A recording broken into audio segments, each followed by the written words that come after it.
পশ্চিম কাৰ্বি আংলং জিলা সাহিত্য সভাৰ উদ্যোগত টুমপ্ৰেঙত ভূপেন্দ্ৰ সংগীত নৃত্যৰ কৰ্মশালাৰ আৰম্ভ।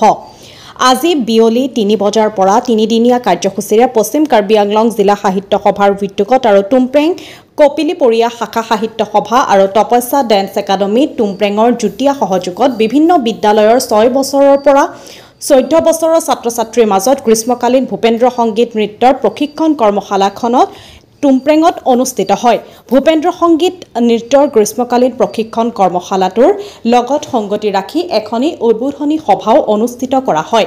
সভাত উপস্থিত থাকে পশ্চিম কাৰ্বি আংলং জিলা সাহিত্য সভাৰ সভাপতি বিষ্ণু নিৰলা, জিলা সাহিত্য সভাৰ সম্পাদিকা নিৰলা ইংঘিপি, জিলা সাহিত্য সভাৰ প্ৰকাশন সচিব বাপন ক্ৰ, টুমপ্ৰেং কপিলীপৰীয়া শাখা সাহিত্য সভাৰ সভাপতি অলকা বাথাৰী, শাখা সাহিত্য সভাৰ সম্পাদিকা ভাগ্যদেৱী বেপী, শাখা সাহিত্য সভাৰ সহকাৰী সম্পাদিকা কল্পনা দেৱী, শাখা সাহিত্য সভাৰ সাংস্কৃতিক সম্পাদিকা সুনিতা ৰংহাংপি, শাখাৰ উপদেষ্টা কেশৱ উপাধ্যায়, তপস্যা ডান্স একাডেমীৰ সভাপতি ধ্ৰুৱ বৰা, সম্পাদক জয়ন্ত গোহাঁই আৰু মৰিগাঁৱৰ সত্ৰীয়া বিশাৰদ তাপস বৰদলৈ প্ৰমুখ্যে শিক্ষাৰ্থীসকল আৰু অভিভাৱকসকল।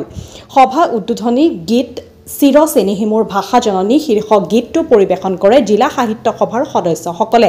পশ্চিম কাৰ্বি আংলং জিলা সাহিত্য সভাৰ সম্পাদিকা নিৰলা ইংঘিপিয়ে পৰিচালনা কৰা উদ্বোধনী সভাত পশ্চিম কাৰ্বি আংলং জিলা সাহিত্য সভাৰ সভাপতি বিষ্ণু নিৰলাই ভূপেন্দ্ৰ সংগীত নৃত্যৰ প্ৰশিক্ষণ কৰ্মশালাটো আনুষ্ঠানিকভাৱে শুভ উদ্বোধন কৰে।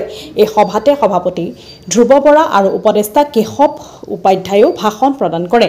ইয়াৰ প্ৰাক মুহূৰ্তত বন্তি প্ৰজ্বলন কৰে কেশৱ উপাধ্যায় আৰু তাৰ লগে লগে প্ৰশিক্ষকদ্বয় উৎপলা শুকাই আৰু তাপস বৰদলৈয়ে ভূপেন্দ্ৰ সংগীত নৃত্যৰ প্ৰশিক্ষণ প্ৰদান কৰে। কাৰ্বি আংলঙৰ পৰা নাৰায়ণ বৰুৱাৰ ৰিপৰ্ট, নিভাজ অসম লাইভ।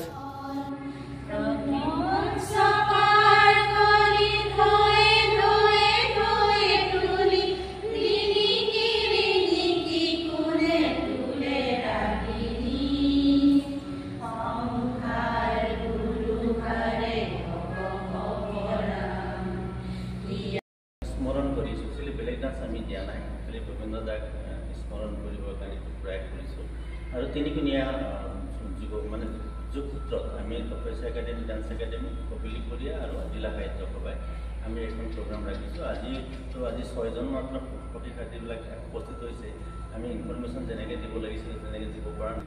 এইখন মংগলপথ আমি নিজৰ যিটো ভূপেন দাক যিটো অৱদান বিশ্বত বা সেই জনসাধাৰণৰ মনত সাহিত্য সভাই এইখন পদক্ষেপ লৈছে। আৰু এইখন অসম সাহিত্য সভা ইয়াত মাত্ৰ কৰা নাই, আমি গম পাওঁ বিভিন্ন জিলাবিলাকত এনেকুৱা প্ৰগ্ৰাম হাতত লৈছে। আমি তাৰে এটা সৰু প্ৰয়াস কৰিছোঁ। ক'ৰবাত কাম কৰিবলৈ যাওঁতে অলপমান দেৰি হ'ব পাৰে, কিন্তু আমি নিকাভাৱেৰে আমি কাম কৰি যাম। আৰু এইকেইটা ল'ৰা ছোৱালীয়ে অনাগত দিনবিলাকত ইয়াৰ পৰা প্ৰশিক্ষণ প্ৰাপ্ত হৈ স্কুলত আৰু অনাগত দিনবিলাকত হাইস্কুলত, কলেজত, ইউনিভাৰ্চিটিত যাতে আমাৰ এই ভূপেন্দ্ৰ দাৰ যিটো সংগীত নৃত্য সেইখন যাতে